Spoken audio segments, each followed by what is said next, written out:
ಕಂಡರೆ ನನ್ನೊಳಗೆ ಏನು ಒಂದು ಸಂಚಲನ. ನಾ ಬರೆಯದ ಕವಿತೆಗಳ ನೀನೇ ಒಂದು ಸಂಕಲನ.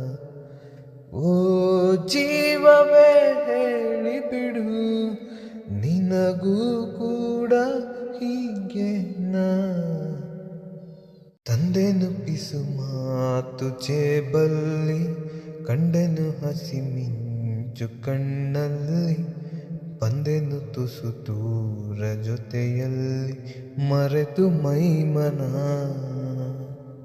ನಿನ್ನ ಬೆರಳು ಹಿಡಿದು ನಾನು ನೀರ ಮೇಲೆ ಬರೆಯಲೇನು, ನಿನ್ನ ನೆರಳು ಸುಳಿಯುವಲ್ಲೋ ಹೂವ ತಂದು ಸುರಿಯಲು.